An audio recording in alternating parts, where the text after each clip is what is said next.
상완신경총 차단 안내. 안녕하십니까? 본 영상물은 부위 마취의 일종인 상완신경총 차단의 개념과 목적, 절차와 주의사항 등에 대해 설명드리기 위해 제작되었습니다. 이어지는 내용을 참고하셔서 안전한 마취가 이루어질 수 있도록 협조해 주시기 바랍니다. 마취의 목적과 효과.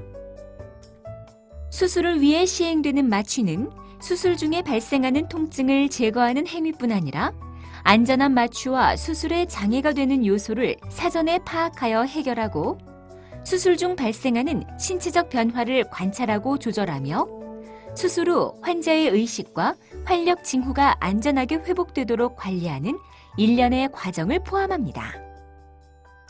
사람의 신경계는 뇌와 척수를 포함한 중추신경계와 몸통이나 팔, 다리로 연결되는 가는 신경들로 구성된 말초신경계로 구분됩니다. 그 중에서 어깨와 팔로 가는 신경들이 서로 가지를 치며 얽혀있는 부분을 상완신경총이라고 하는데, 상완신경총 차단은 상완신경총을 구성하는 신경 주위에 국소 마취제를 주사함으로써 해당 신경이 지배하는 상지 부위를 마취시키는 부위 마취 방법입니다. 상완신경총 차단은 상완신경총 마취 또는 상완신경총 블록이라고도 불리며 상지 부위의 수술을 위한 마취뿐 아니라 상지와 어깨 부위의 통증 치료에도 유용하게 사용되고 있습니다. 마취 전 주의사항.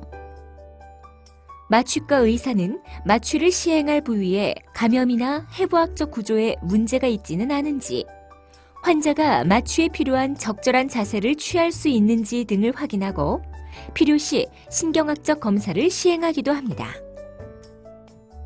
뿐만 아니라 환자의 병력과 약물 복용력, 과거에 마취를 시행했던 경력이나 합병증 발생 여부, 심전도, 흉부 방사선 검사 등 검사 결과를 모두 종합하여 환자의 마취 위험도를 평가하고 적절한 마취 계획을 수립합니다.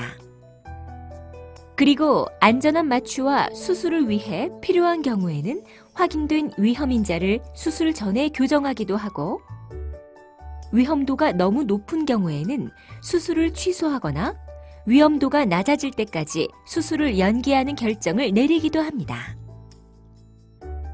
한편 와파린이나 아스피린 등 혈액 응고를 방해하는 약물은 시술 후 출혈이나 혈종의 발생 위험을 높일 수 있기 때문에 복용하는 이유에 따라 사전에 복용을 중단할 수 있습니다.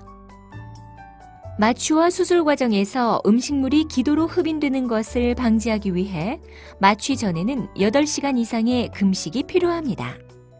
하지만 응급수술 등 불가피하다고 판단될 경우에는 그보다 금식 시간이 짧더라도 마취를 시행하기도 합니다. 마취 과정과 방법.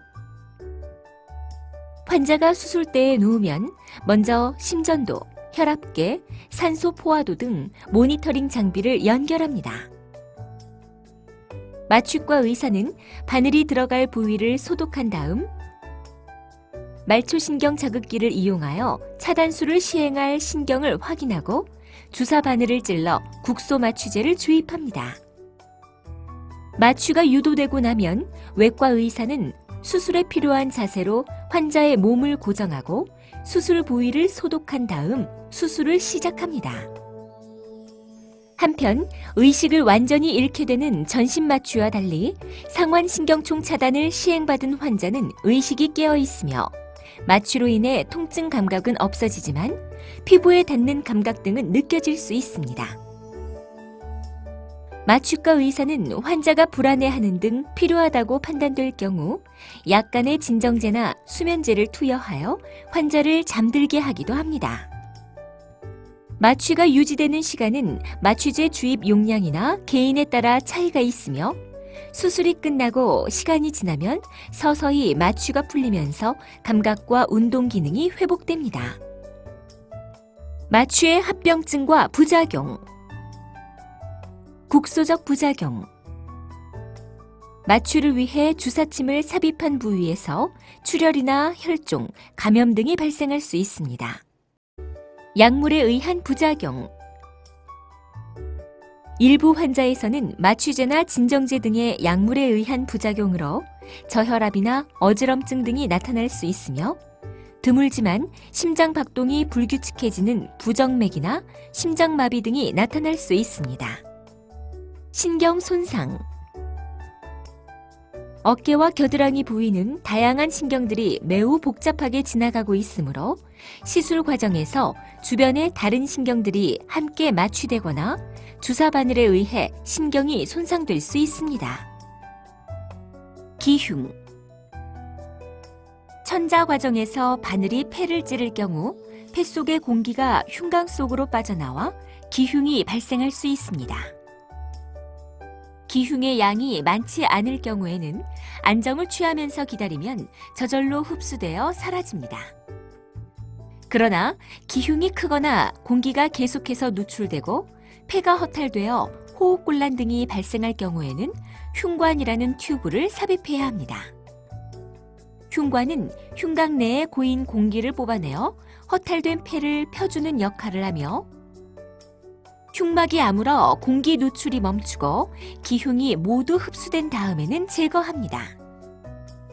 마취 효과가 불충분한 경우 환자에 따라서는 적절한 차단술을 시행했음에도 불구하고 마취 효과가 충분히 나타나지 않을 수 있으며 이 경우 마취제나 진정제를 투여, 환자를 잠재우는 수면 마취나 전신 마취가 추가적으로 시행될 수 있습니다. 마취를 시행하지 않을 경우 및 다른 마취 방법. 이상의 합병증 위험이 존재함에도 불구하고 마취를 시행하지 않고 수술을 진행할 수는 없습니다. 상완신경총 차단을 시행하지 않을 경우 국소 마취나 수면 마취, 전신 마취 등을 고려할 수 있으며 각각의 마취 방법에 대한 한계점과 장단점이 존재하기 때문에 마취과 의사는 환자의 상태와 각 마취의 장단점을 종합적으로 고려하여 최선의 마취 방법을 선택합니다. 지금까지 상완신경총 차단의 개념과 목적, 절차와 주의사항에 대해 말씀드렸습니다. 감사합니다.